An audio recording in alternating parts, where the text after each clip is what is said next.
অর্থাৎ কোরআন দেখে দেখে তারাবি পড়া যাবে কিনা। সেক্ষেত্রে এর উত্তরে বলবো যে হ্যাঁ, কোরআন দেখে তারাবির সালাত পড়া যাবে। হানাফি অনুযায়ী নামাজরত অবস্থায় কোরআন কারীম দেখে দেখে তেলাওয়াত করা চলবে না, এতে নামাজ হবে না, নামাজ নষ্ট হয়ে যাবে। এ ব্যাপারে ফাথুল কাদিরের মধ্যে আল্লামা ইবনুল হুমাম রাহমাতুল্লাহ তিনি কথাটিকে সুন্দর করে তুলে ধরেছেন। ওয়া ইদা ক্বারা আল ইমামু মিনাল মাসহাফ ফাসাদাত সালাতুহু ইনদা আবি হানিফা রাহিমাহুল্লাহ ওয়া ক্বালা হিয়া তাম্মা লিআন্নাহা ইবাদাতুন ইনদাফাত ইলা ইবাদাতিন উখরা ইল্লা আন্নাহু ইউকরাহু লিআন্নাহু তাশাব্বুহুম বিসানিই আহলিল কিতাব কিংবা তাশাব্বাহা বিসানিই আহলিল কিতাব। ولأبي حنيفة رحمه الله أن حمل المصحف والنظر فيه وتقليب الأوراق عمل كثير ولأنه تلقن من المصحف فصار كما إذا تلقن من غيره وعلى هذا لا فرق بين الموضع والمحمول। ইমাম আজম আবু হানিফা রাহমাতুল্লাহর মতে যে ইমাম যদি নামাজ পড়ার সময় কোরআন কারীম হাতে নিয়ে দেখে দেখে পড়ে তো তার নামাজ ফাসেদ হয়ে যাবে, বাতিল হয়ে যাবে, নামাজ হবে না। আর সাহেবাইন বলেছেন তার নামাজ হয়ে যাবে মাকরুর সাথে, কারণ সে একটি ইবাদতের সাথে আরেকটি ইবাদতকে সংযোগ করেছে, তাতে সমস্যা নেই। তবে সাহেবাইনের মতে এটা মাকরু হবে, কারণ সে আহলি কিতাব ইহুদি খ্রিস্টানদের তাসাব্বুহকে অবলম্বন করল। কারণ ইহুদি খ্রিস্টানগণ তাওরাত, ইনজিল, জাবুর এগুলো মুখস্থ করতে পারত না, সেজন্য তারা তাদের নামাজে কিতাবগুলো দেখে দেখে পড়ত। এখন যে ব্যক্তি নফল নামাজ হোক, ফরজ নামাজ হোক, সে যদি কোরআন কারীম খুলে দেখে দেখে পড়ে তো ইহুদি খ্রিস্টানদের তাসাব্বুহ বা সাদৃশ্যের কারণে তার এই কাজটি মাকরু হবে। এটা সাহেবাইনের মত, ইমাম মুহাম্মদ এবং ইমাম আবু ইউসুফের মত। ইমাম আজমের মতে নামাজ হবেই না, বাতিল, ফাসেদ। আর ইমাম আবু ইউসুফ ও মুহাম্মদের মতে হয়ে যাবে মাকরুর সাথে। ফেকার ফতোয়ার কিতাবে মুতলাক মাকরু মানি মাকরু তাহরিমা, অর্থাৎ সাহেবানের মতো নামাজটা মাকরুর সাথে হবে, আর নামাজে মাকরু হওয়ার মানে নামাজে কোনো সোয়াব হবে না। তা আমরা তো নামাজ পড়বো সোয়াবের জন্য, যদি নামাজে সোয়াবই না হয় তো সে নামাজ পড়ে তো কোনো দরকার নাই। আর ফাতাওয়া হচ্ছে ইমাম আজম আবু হানিফার মতের উপর। ইমাম আজম আবু হানিফা রাহমাতুল্লাহ বলেন যে ব্যক্তি কোরআন কারীম দেখে দেখে নামাজ পড়বে তার দ্বারা আমলে কাসির হবে।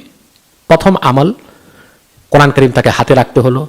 2 কোরআন কারীমকে দেখা, 2টি আমল। 3 পৃষ্ঠা উল্টানো, 3টি আমল। এই 3টি আমলে কালিল মিলে আমলে কাসির হয়ে যায়। আর নামাজ ফরজ হোক, ওয়াজিব হোক, সুন্নত হোক, নফল হোক, কোনো নামাজেই আমলে কাসির করলে নামাজটা নষ্ট হয়ে যাবে।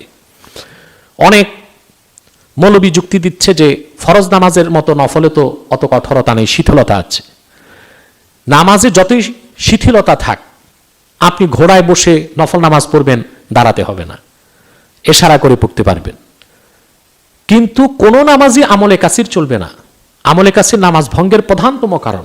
অতএব নফল নামাজে যতই শিথিলতা থাক, না দাঁড়িয়ে বসে পড়লে চলবে, কিন্তু কোন আমলে কাসির করার দ্বারা ফরজ হোক, ওয়াজিব হোক, নফল হোক, কোনো নামাজই টিকতে পারে না। এই ক্ষেত্রে ইমাম শাফি রাহমাতুল্লাহ বলেছেন যে নামাজে দেখে দেখে কোরআন তেলাওয়াত করলে চলবে।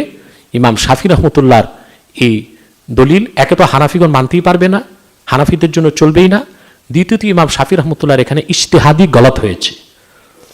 এখানে একটি হাদিস উল্লেখ করা হয়ে থাকে, হাদিসটি ইমাম বুখারী তালিকান উল্লেখ করেছেন, বাবু ইমামাতিল আবদি ওয়াল মাওলা, এই পরিচ্ছেদে হাদিসটি উল্লেখ করেছেন। এবং ইমাম আবু দাউদ এবং ইবনে আবি শাইবা থেকে কিছু আসার তারা নিজ নিজ গ্রন্থ উল্লেখ করেছেন। প্রথমত হাদিসটি হচ্ছে আন যাকওয়ানা মাওলা আয়েশা রাদিয়াল্লাহু আনহা আন্নাহু কানা ইয়াউম্মু বিহা ফি শাহরি রমাদান ওয়া কানা ইয়াকরাউ মিনাল মুসহাফ। এখানে হযরত যাকওয়ান তিনি আয়েশা রাদিয়াল্লাহু তাআলা আনহার দাস ছিলেন। তার থেকে এই যাকওয়ানের ব্যাপারে এসেছে যে তিনি রমজান মাসে ইমামতি করতেন তারাবিহের, এবং তিনি কোরআন কারীম থেকে পড়তেন। এই হাদিসের মাঝখানে যেটা ইদরাজ আছে, মুদ্রাজুর রাবি, সেটা পরবর্তী রেওয়ায়েতে ছুটে গিয়েছে। মূলত হাদিস এটা প্রমাণ করছে না যে আয়েশা রাদিয়াল্লাহু তাআলা আনহার গোলাম যাকওয়ান কোরআন কারীম দেখে দেখে নামাজ শেষ করতেন। বিষয়টা এমন না। বিষয়টা হাদিসের ব্যাখ্যাকারগণ লিখেছেন ওয়া কানা ইয়াকরাউ বাইনা শুফআতাইন ওয়াতালাক্কানু সুম্মা ইয়াকরাউ ফিস সালাহ, অর্থাৎ তিনি 2 রাকাত নামাজ পড়াতেন, সামনে যতটুকু তিনি কোরআন পড়ে ঠিক করে নিতেন ততটুকু পড়াতেন, সালাম ফিরানোর পর 2 রাকাতের পর আবার নতুন করে 2 রাকাত শুরুর আগে তিনি যা দেখার তা দেখে নিতেন।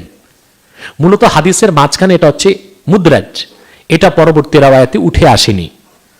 তাহলে এই হাদিস থেকেও দেখা যায়, সাব্যস্ত হয় না যে হযরত যাকওয়ান হাদিস কোরআন কারীম হাতে নিয়ে নামাজ পড়াতেন, বরং তিনি নামাজ পড়াতেন, প্রয়োজনীয় যতটুকু ভুলে যেতেন আবার নামাজ শুরুর আগে দেখে নিতেন, আবার পড়াতেন, আবার সালাম ফিরিয়ে আবার দেখে নিতেন, আবার পড়াতেন। এই হচ্ছে হাদিসটির জবাব। অতএব এই হাদিস দিয়ে এটা সাব্যস্ত হয় না যে নফল নামাজে কোরআন কারীম দেখে দেখে পড়া জায়েজ, বরং কোরআন কারীম যদি আপনি হাতে নেন এটা একটা আমলে কালিল, তারপর যদি দেখেন এটা আমলে কালিল, তারপর পৃষ্ঠা উল্টাবেন এটা আমলে কালিল, এটা হয়ে যাবে আমলে কাসির।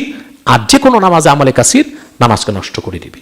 2 নম্বর ইমাম আজমের আরেকটি ফতোয়া হচ্ছে যে ব্যক্তি কোরআন কারীম হাতে নিয়ে দেখে দেখে পড়লো নামাজ, সে কোরআন থেকে তালাক্কুন নিল, তাআল্লুম নিল।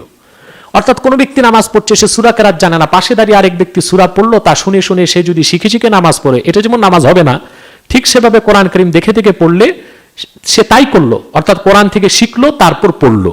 নামাজের সময় কোরআন শিখা বড় ইবাদত, কিন্তু নামাজের মধ্যে এই কাজটি আমলে কাসির বলে গণ্য হবে, এতেও নামাজ নষ্ট হয়ে যাবে। অতএব ইমাম আজম আবু হানিফা রাহমাতুল্লাহর ফতোয়াটাই সঠিক। বিশেষ করে হানাফিগণ ইমাম আজমের ফতোয়ার উপর চলবে। যে বক্তা এই কথা বলেছে সে ভুল বলেছে, তার উচিত ছিল বিষয়টা ব্যাখ্যা করে দেওয়া, বা ওরফের কারণে এরকম ফতোয়া এখন না দেওয়া উচিত ছিল।